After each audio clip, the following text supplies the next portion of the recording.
We have a gun problem, ladies and gentlemen, and we have a public safety problem. This is the biggest, most comprehensive public safety package, I think probably in the history of the legislature. I believe unequivocally that the vast majority, if not all of these bills, pass this legislative session. So the governor of New Mexico is at it once again. She is being a tyrant, and she has now introduced a statewide ban on so-called assault weapons, also magazines, a 14-day waiting period for the purchase of firearms, a gun industry liability bill, and then a bunch of other gun control bills that she's now trying to pass.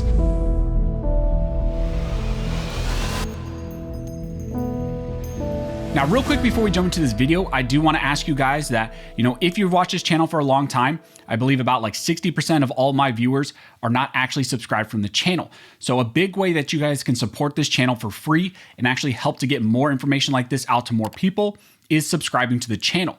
Right now we're just under 600,000 subscribers, so it would be really cool if the 60% of all the viewers that watch these videos would subscribe to the channel. That would be a big boost to the channel and would also help to get more information like this out to more people so that we can stop these types of attacks like are happening in New Mexico. But as I mentioned in the intro, in this video, we're gonna be talking about how the governor of New Mexico has gone completely tyrannical once again and is still trying to attack the Second Amendment and the right to keep and bear arms.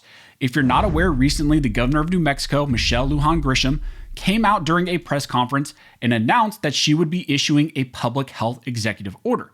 Through that order, the governor attempted to suspend the right to concealed carry and open carry for 30 days in various areas in New Mexico. Now, after she introduced that executive order, of course, there were a bunch of lawsuits that were filed against her, and then pretty quick, it was struck down with a bunch of TROs and preliminary injunctions. Now, after that, of course, she wasn't happy, and now starting in 2024, her office, in conjunction with a bunch of other politicians in the state of New Mexico, are introducing multiple gun control bills in the state to ban, so-called assault weapons in the state. They are trying to introduce a mandatory 14-day waiting period for firearms purchases.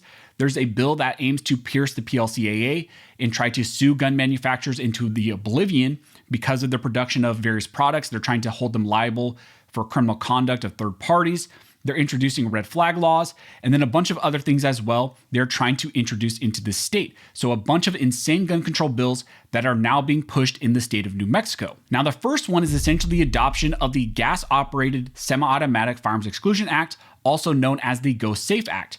Many of you are probably familiar with this because we've talked about it in the past. We did a video on it, and this was a federal bill that was introduced into the US Congress, and now the state here is just trying to adopt it at a state level. New Mexico Senator Andrea Romero stated that she plans to introduce legislation like the federal Go Safe Act. So the Go Safe Act was a federal bill, like I mentioned, which aimed to ban rifles and magazines nationwide. Well, now New Mexico just wants to adopt that language at a state level. So I'm assuming that the language is probably going to just be very identical. It's just going to be imported from the federal bill into the state bill. And essentially, this is what the Go Safe Act does. It states that it shall be unlawful for any person to import, sell, manufacture, transfer, receive, or possess, in or affecting interstate or foreign commerce, a firearm, device, or combination of parts described in subparagraphs A through H. Now, under this bill, the bill bans the future sale, manufacture, and possession of so-called gas-operated rifles or gas-operated semi-automatic rifles. The bill states that it will compile a list of prohibited gas-operated semi-automatic firearms, and the prohibited rifles will include any rifle that is modified in a way that it also will still operate like a traditional rifle. The bill also states that it will regulate a combination of parts if those combination of parts will otherwise, allow a non-prohibited rifle to operate as a prohibited rifle. That means that the bill language will also target the sale and possession of certain parts if those parts could be used to make something like an AR-15 operate in a traditional manner. So not only will the Go Safe Act target specific rifles, but it will also target a combination of parts. That also brings into my mind questions about, maybe the future viability of anyone being able to possess certain things like AR-15 uppers and other parts within the state if the Go Safe Act was imported at the state level. Now, like always, they try to fool people by saying, well, it's only going to be a prospective ban on certain rifles. The bill states that they are going to allow you to keep those rifles and firearms you are already in possession of, and they're going to have a grandfather provision. So that's kind of an effort that they're trying to do to make the bill appeal to some people by saying, hey, we're going to grandfather in some of these firearms. It's only going to be prospective ban. You could still potentially keep possession of these. But keep in mind, oftentimes they will have a registration component along with this so they can identify your possession. Like we just saw happen in Illinois with Pika. They are grandfather in certain rifles.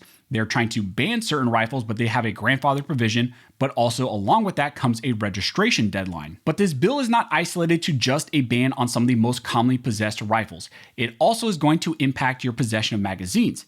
The bill states that essentially it will be unlawful for anyone after the date of enactment of the subsection to, be in possession or to buy, sell, import, or transfer any magazines that potentially hold more than 10 rounds. This is going to be the traditional magazine ban. So that means if this bill becomes law, there will be a hard cutoff on the future sale and purchase of any magazines that hold more than 10 rounds. Your standard magazines you already have will still be legal, but you can never sell or transfer them going forward. And also you just simply can't purchase any new ones. You would be limited to only those grandfathered magazines. Now you may be asking yourself, well, if this becomes law, how will they actually know which rifles or magazines were possessed prior to the ban? Which ones were in your possession prior? Oftentimes they will do a registration process, but also under the Go Safe Act in the federal language, there was some serialization requirements for these types of firearms so they can identify which ones were pre-ban and which ones were post-ban. But the slew of bills that are being pushed in New Mexico are not isolated to just this Go Safe Act and the rifle magazine ban. They're also moving to adopt a mandatory 14-day waiting period, for firearms purchases. So think about what California has with our 10-day waiting period. Well, they're trying to put in place a 14-day waiting period in New Mexico. And then they're also trying to increase the age restrictions in the state to purchase firearms.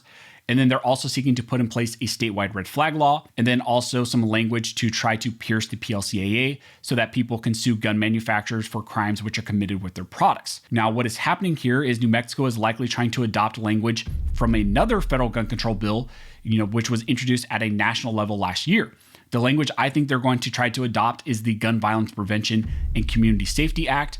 That bill had a mandatory waiting period, a red flag law, age restrictions, purchase permits, and then a lot of other things that they are trying to push also at New Mexico. From them just adopting the Go Safe Act with the rifle magazine ban, I think they're just going to adopt a lot of the same language that was introduced at the federal level in this other bill as well, which again had all those other things that they're pushing for. Now, if they do that, that's also going to be interesting because that specific federal bill had a lot of other things in it that are not being discussed. They also had, things like a ban on suppressors and various other items as well. So it's going to be interesting that once this is put in place, when all these bills are introduced fully, what is going to be the true language? Is it going to be limited to the things that they're discussing right now? Or is it going to be even worse than the 21 gun control bills that they're now saying they're going to pass? Are there going to be even worse things that are in here? And is New Mexico probably going to become one of the worst states for gun control? One of the worst states to exercise your Second Amendment rights. That is kind of what they're pushing for right now. Even more concerning is that these bills are going to be introduced starting Tuesday under the 30-day legislative session. That is a faster paced process and is supposed to be limited to just budget negotiations and then also initiatives which are chosen by the governor. Well, the initiative that the governor is choosing is gun control, and that is what she is going to be pushing for during this fast-paced process in the legislature there in New Mexico. So the governor is using this limited legislative session to try to fast-track some horrible gun control bills, put in place a statewide ban on rifles and magazines, various waiting periods, age restrictions, red flag laws, magazine bans, and probably even more than we know of right now. So if you live in New Mexico, I highly recommend that you reach out to your local representatives and let them know that they must oppose these bills and initiatives that are being pushed by the governor. The governor of New Mexico is trying once again to put in place gun control and violate the Second Amendment, and it's up to you guys to get vocal about it, especially if you're in New Mexico. And if you're not in New Mexico, share this around so people know what's going on, because as we've seen, this stuff never stays isolated to just states. A lot of people made fun of California and New York and New Jersey for a long time, and now we're seeing it spread to other states like Oregon, Washington, Illinois, and now New Mexico, and it's probably going to be even more states coming into 2024. So again, get vocal. If anything else changes as we get more updates, I will let you guys know. If you like this video and you would like to support the channel, one of the best ways to do that is to like, comment, and subscribe.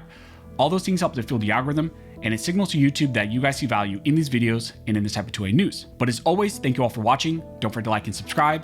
And never forget, this nation was built by armed scholars, and this nation will be maintained by armed scholars.